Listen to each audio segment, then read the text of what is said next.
As you can see, there's no Carolyne today. I am replacing Carolyne. Caroline's just on another call. So today we're going to chat to you about two things that most of you have coming up in your business at some point, and just giving you some guidance on how to deal with it. So I'll let Daniel go first with his, and then I'll talk you through mine.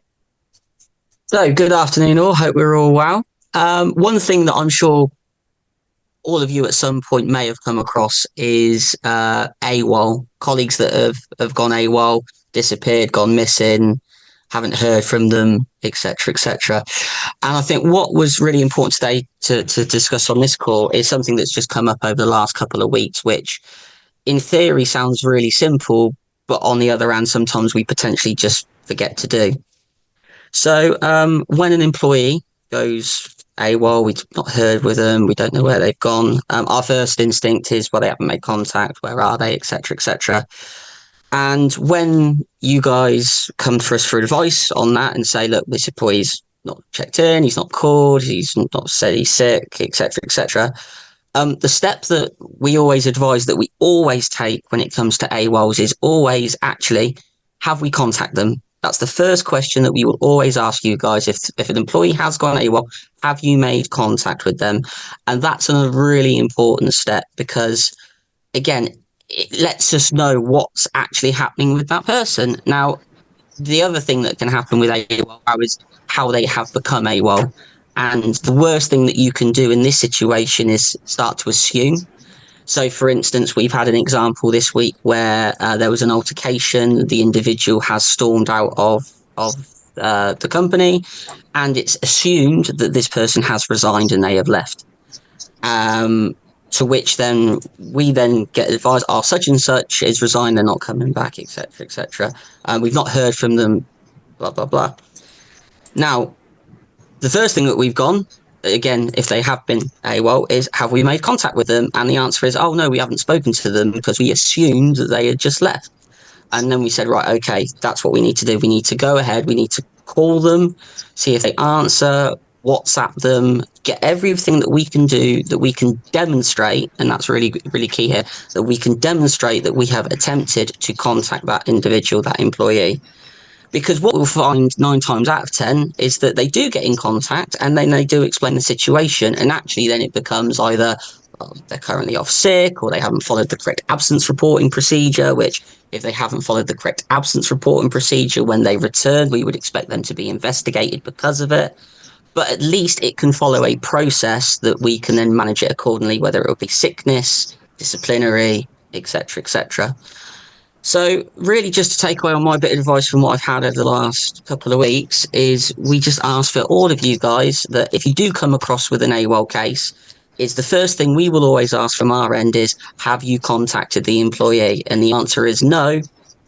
Please do try and contact them, because actually by contacting them and understanding what's going on with that employee will save you a lot of headaches and a lot of questions from us that we then eventually will ask anyway. So hopefully that information will prove quite useful, albeit quite simple.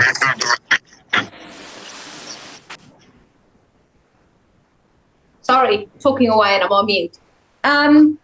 Right, thanks, Daniel. Anyone got any questions about AWOL or any horror stories or anything about AWOL you want to talk about? No? Okay, so we'll move on to one of the times we actually see AWOL happen. And this is, so what I'm really talking to you about today is employees that go off once you start a process with them. So you've done an investigation with this person for something that's happened. Next morning, call, sick, not coming to work. And this drags on and on and on. Or you invite them to a disciplinary meeting and you get a sick note. Usually that sick note is for stress at work. So this is basically an employee going, I don't want to be part of this process. I'm going to just call in sick. Okay. Sometimes they go AWOL, but most of the time this is what happened, and how to deal with it, because it can be incredibly frustrating for an employer, because you are just trying to run a fair and proper process with this employee, to deal with an issue that's come up or an incident, and they are just going off sick and staying off sick. And we get this so much, where an employer says to us, well, we know they're not really sick, they're just upset because I've invited them to a disciplinary, or I've invited them to a grievance hearing, or we've done an investigation meeting, and now they've just gone off sick, and now I have to pay them SSP, and I have to deal with staffing issues, and I'm trying to run a process, and how do I handle this? Okay, so how you handle it is, if the employee doesn't provide you with a sick note pretty much immediately, then you need to give them the 7 days in which they can self-certify. If they return after they've self-certified, continue with the process where you left off, which may require you to re-invite to a grievance hearing or re-invite to a disciplinary. So that's for a rescheduled meeting. If they don't come back after the 7 days and they then provide you with a sick note, give it a day or two. Don't jump right onto it. Give it a day or two. This is if the reason on the sick note is stress at work, because stress at work is not a disability. So give it a day or two, and then you re-invite this person to, whether it's a grievance hearing or a disciplinary meeting, you re-invite them to this meeting. The reason you can do this for stress at work, and it's the only one you can do it for, by the way, the reason you can do this is because you can say that continuing through the process will relieve the issue that's causing stress at work, or resolve the issue that is causing stress at work. So if you have stress at work, give it a couple of days and then re-invite them to a rescheduled meeting. Or if you haven't invited them to a meeting yet, invite them to that meeting then. And carry on with your process as is. If the reason is not stress at work, if the reason is anxiety, depression, anything else you can think of, then you need to allow that person to be off sick, and you need to leave them alone in terms of about the process. So you don't contact someone who is off sick with anything other than stress at work for anything work-related or disciplinary meetings or grievance meetings. You can contact them for welfare meetings. Generally, you'd start doing some welfare meetings after 4 weeks when they go on to long-term sick. So anything after 4 weeks becomes long-term sick.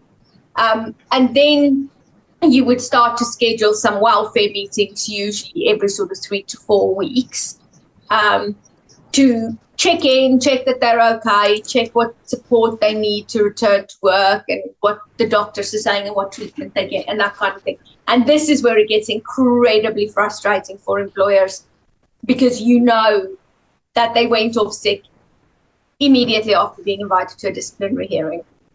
The great thing is, if you have one of our contracts, if you're using our contracts, which I hope you all are, then you are able to pay SSP only if an employee has been invited to a disciplinary hearing and they then go off sick.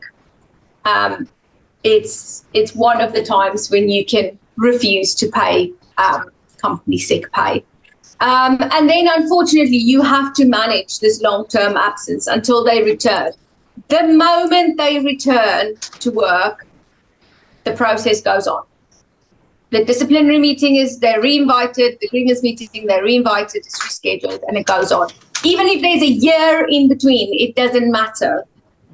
The process goes on. So the disciplinary, the grievance, it doesn't go away because they've been off sick for 6 months. It carries on the moment they come back. Any questions about handling this? Any questions about anything else today? Lorraine.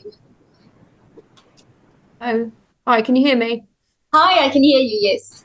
I just wanted to, I know Caroline spoke about this a couple of weeks ago, but the upcoming preventing sexual harassment and more of an ownership on the employer. We've got some things in place. We do like an annual training for all staff from an external training company. We have the online training for managers and then a separate one for employers. We do it as part of the induction. Is there anything else that I should be looking to put in place for that?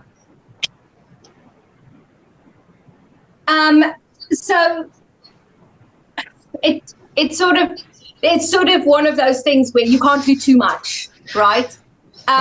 So you've got your training, and you've got your policies and all of that.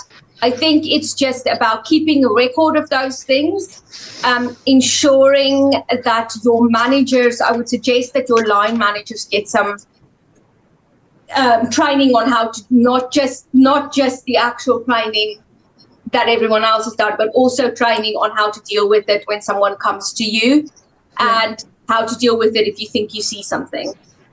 And I think that would be useful as well, because then at least you know that if someone does go to a manager or a manager sees something, they can handle that correctly in the first instance. So that's definitely something I would add. And just helping the managers understand the process of how this is handled. Yeah, that's what I would say. And Caroline has always also mentioned in the past regarding training for members, which I don't know how that's going to happen, but I mean, yeah. So we realize that training for members is probably something that's quite difficult, but I would definitely suggest that you review your rules or bylaws and check that there is something quite specific in there about sexual harassment and sexual harassment of staff. Well, you know, it goes the same for other members, but and how that will be handled. And how it can be reported. And the other thing I would definitely say is that your board, your committee, your directors, whatever it is you have in place, they need to go through sexual harassment training, and they need to go through the same type of level of training that you provide for your managers. Because actually that's, you know, we often see sexual harassment happen from a member to a staff member. Daniel's dealing with a specifically gross one right now. But we often see that. But the problem is when it comes to the board or the directors or the committee who is handling this issue on the member side. You know, we've seen members say, yes, I kissed her. I don't see anything wrong with it. And that member beats, you know, suspended for 3 months. And we're like, wow, okay, not quite a punishment fitting the crime there. So and that's kind of the problem. I think if the board and the committee or the directors have a better understanding of the seriousness of sexual harassment and the risk to the business of sexual harassment claims, they might have more appropriate response to members who do this. Okay, all right, thank you. Okay. Tony, you had a question? Yes, I've not been away, but I've missed a couple of weeks, so you might have covered this recently, but it's just with regards to long-term and short-term sickness and absence and return to work policies. Just wondered if any other people on the panel today have got in place forms to interview the employee when they come back to work, either from day one or from a longer term period of sickness or absence, you know, up to 26 weeks of SSP. I've got a particular instance at the moment where I have kept in touch with an employee that's been off for 6 months. She has told me she's returning to work on the 5th of September. I'm not very happy about it, A, because I don't think she's fit to return to work, given what happened to her. So it's just a little bit of guidance on that one in particular, but also just to make sure that is the right thing. You just mentioned about stress, and if someone's continuously missing a Monday morning or something, etc. Have I got the right to say to them on a Tuesday, you know, where were you, etc. if you were sick or absent, you know, the following day, either to count out sickness or some underlying thing with stress or harassment at work? Can I do that? Okay. The following day? Quite a lot of questions there. So first of all, we do have a form. I can send you the form. Okay. And secondly, I'll talk to you about your case one part of your case in a minute. But what I would say is you need to remember that, and this is the second question today I'm getting like this, where an employer is saying, I don't want the employee to come back. I don't think they're ready. I fully appreciate your view on that. However, a judge will not. Okay? A judge will say, the employee's doctor says they're ready, because, and that doesn't mean you can ask for a fit note. You can't. The reason I'm saying the doctor says they're ready is because the doctor hasn't signed them off again. Therefore, the doctor feels that they're ready to return to work. So medically, their doctor is feeling that they're ready, and the employee is feeling that they're ready. You are not in the position to say no, unfortunately. What you are in the position to do is to do a return to work meeting before they return. So I always suggest, if you've got someone off on long-term sick, have a chat with them maybe a week or a few days before they are due to return. So it would be good, Tony, maybe to try and talk to her today or Monday or something, to see whether she thinks a phased return is a good idea. Does she want to come back a few days a week or do reduced tasks? Does she need any adjustments, anything like that? And put a phased return plan in place. She might say to you, no problem, absolutely fine. I'll come back to my full-time job and my full-time hours. In which case, you're just going to have to let her do that. She has said already that obviously she will be able to work a full day. She's asking for reasonable adjustments, like she can't carry a Hoover or she can't climb stairs, etc. So obviously with her job role as a cleaner, yes, we can make adjustments, but at what point do I have to protect the company in case she hurts herself at work?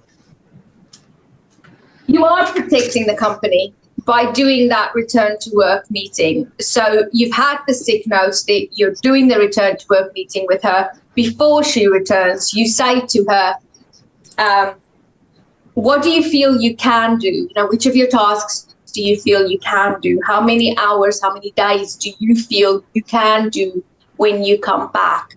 And you start there, and you have a record of this meeting. That is you protecting yourself. So if she then gets hurt at work, you can say, but she was off sick and then she was no longer signed off sick. She contacted me to say she's coming back to work. I arranged a return to work meeting. We discuss what she says she can do, and I put a phased return in place for that. So that is you protecting your business. Okay. But not allowing her to come back is... Oh, I get that, yeah. Yeah, is not something you can do. And sometimes you need to look at other tasks. Now, I appreciate maybe in this case it's not possible, but in the other case it certainly is possible for that employer to look at whether this person can maybe do some reception work for a bit, or, you know, take some bookings, that kind of thing. This particular employee, she has done bar work before, so we could put her behind a bar, but then she'd be standing up the whole shift behind the bar. So it's the same sort of thing. Yeah, but, you know, maybe she can do some cleaning that doesn't require carrying the Hoover, that doesn't require her going upstairs. Okay. Yeah. Right. And sorry to hog the questions, but what about the short-term one, the constant person that's off on a Monday morning? So we suggest actually that you do a return to work meeting for every employee for every absence. Okay. So because otherwise, if you do return to work meetings just for people who are absent often or people who are long-term absent, then you're starting to pick on them. Yeah. So every Tuesday, if they're off every other Monday, then every other Tuesday they will have a return to work meeting to say, why were you off yesterday? What was wrong? Blah, blah, blah. And then eventually after 3 or 4 times, you'll say, well, this is starting to look like a bit of a pattern. You're always off on a Monday morning. What's the problem? What's going on? Yeah, so I mean, I'm due to send that form out to everybody, every employee, that if you're off sick... No, you're not sending the form out. You're doing a return to work meeting with every employee after every absence, or their manager, not necessarily you. Oh, okay. It's a 5-minute meeting in most cases. Okay, all right, no worries. Yeah? Yep, okay. Fine. Yep, cool. Melanie. Well, we're talking about sickness. Tony, the return to work interviews do really work if you stick with them, because anybody that is trying it on, they get fed up of doing return to work interviews and they stop being sick. Yeah, so they stop coming up with nonsense reasons. Yeah. I've got somebody who's on long-term sick. It's usually quite difficult to get hold of, but I've had a conversation with them yesterday. They're on 15 months and they are back in hospital. What point do we kind of go, you know, it's long-term sick and they're not coming back? Pardon? Now. Yeah. So their next fit note is due to finish in a couple of days' time, and I've written to them following my conversation yesterday. So it's, how long do we go on? He wants to come back to work, but he's not in a fit state to come back to work, and the doctors will not, the consultant won't sign him back. So I thought, as we're starting to get close to kind of 18 months, we need to decide, I need to know what to do. Yeah. Have you done a GP report for this person? I don't think I have. Okay. So I think I'm going to give a little overview just because other people might be interested in what to do with this. But then maybe you and I can take this offline and have a conversation about what to do next. Yeah. So at this point, you would usually then request a GP report. So you need consent from your employee first for this. So you request a GP or an occupational health report, whichever you want. The occupational health one costs more money, but it's quicker. The GP report is cheaper, but it takes 12 weeks.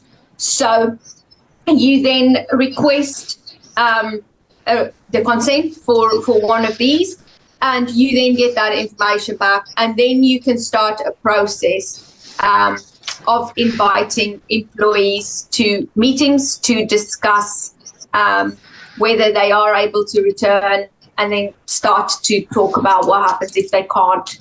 Daniel, you got something to add on that? Yeah, so exactly that. So what, like you said there, Melanie, is that you've now got this employee that's been here for has been absent for so long. Is what I would be looking for to advise you is that that confirmation from a medical professional to basically turn around and say this person isn't likely to return to work anytime soon. And what we look for, Melanie, and again, it can be quite ambiguous to the meaning, but it's what is within a reasonable time frame. And I think the fact that you've gone beyond, coming up to 18 months is absolutely within a reasonable time frame. And if they're not going to be coming back, and that doctor also says that too, then that puts you in a position where you can start having conversations with the employee, whereby you would go down, again, businesses call it different things, so apologies, I'm new for terminology, but here we would call it under SOSR, some other substantial reason, i.e. they're unable to perform in their role because of their medical capability, which is then reaffirmed by that GP opinion from the doctor, and the fact that you've been reasonable in the fact that you've waited 18 months and given this person as much time as possible to return, but clearly it's not going to happen. And again, that's something that is quite more common than you would think. Right. Jonathan, did you have a question as well earlier? You're on mute. Hi, sorry.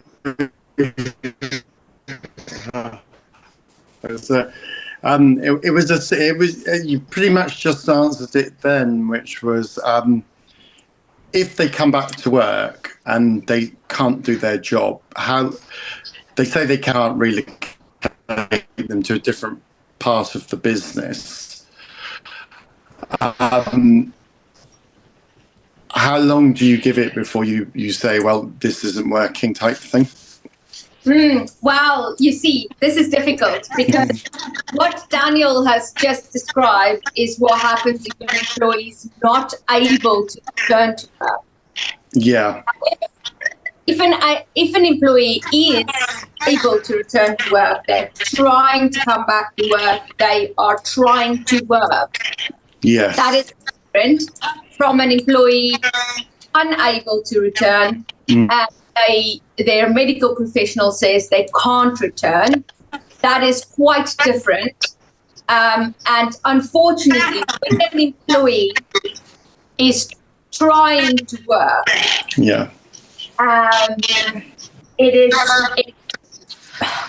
it's difficult to the point of never ever safe for the business to try a process terminating that employee for incapacity when they are trying to work. The onus is the business to find a way to make it work, find a way to allow that person who wants to stay in work to work.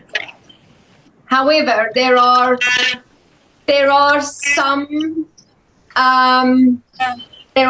some exclusions to this.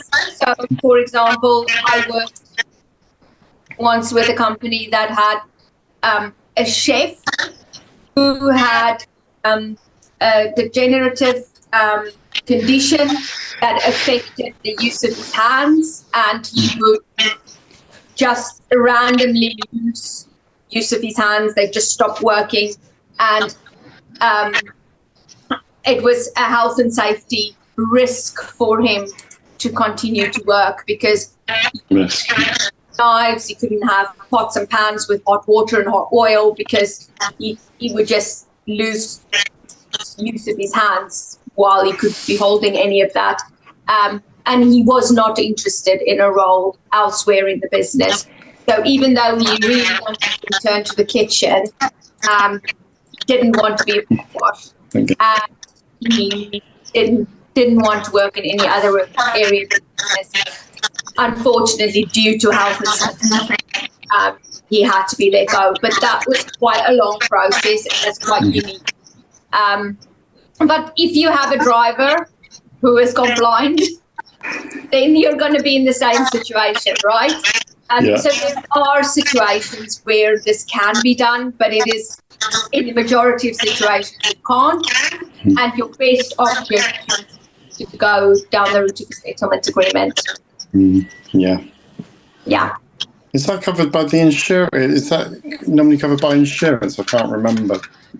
Settlement agreements are not usually covered by insurance if it doesn't relate to a tribunal claim.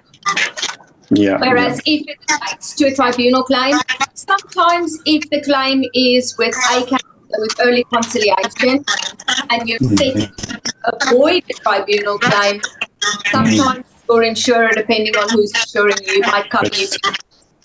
Just go for it, Yeah.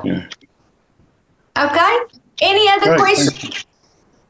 Yeah, can I just ask a quick question about the sexual harassment training that you said we should do for managers and potentially the board? Yeah. Do you know any providers that we could use Yes, we do. I mean, I can send you stuff. Yeah, if you could please, because certainly I think we should be, what you were saying about training managers and also doing a session for all staff, and then doing a specific one for managers and potentially the board. Yeah, if you could. Shall I? Can you get my email from Carolyne? It's Susan at Roehampton Club. Yes, I will. Brilliant. Thank you so much. No problem. And also, sorry, if you've got an article that I can just send out to managers or a bit of text, that would be helpful just to make them aware of what's coming up in October, that they need to be more vigilant. And then I'll say I'll be providing training. That would be really good. Okay. Thank you so much. Michael. Hi, Nadine. I was on the call a few weeks ago. I'd just like to make contact with you after the meeting. I did actually drop an email, but I didn't get a reply. I mentioned on the call, I kind of had some joint general managers in my business, and we were looking to do a restructure. One of them's now heading out of the business. They've been offered a new job somewhere else. And I'd be interested in talking to you about your company services with regards to, how we organize a restructure, for either the whole business or for the department, and also the marketing department, which is where my colleague's leaving, and also the joint general manager role, because now there's only one joint general manager left. Okay. Michael, I would like to speak to you. Could I ask you did you send the email to our sort of through our website, or did you send it? Yeah. Could you send it to this address, please? Clients with an S at the end. Yeah. At gaphr.co.uk. Yeah. If you send your email to that address, I can set up a call with you for either me or Daniel or Amy to chat to you about your case and about our services. Yeah, if I could have a call with you, that would be great. So clients at gaphr.co.uk. That's right, yeah. Yeah, okay, I'll do that now for you. Thanks, Michael. Anyone else? Okay. Well, have a lovely weekend. I know you guys still have tomorrow to work, but think weekend. I know bank holiday weeks feel extra long, but have a good weekend and we'll talk to you next week. Bye. Hey, everybody. Take care. Thanks for watching. If you want a free tribunal audit of your employment contract and handbook, click the link in the description below.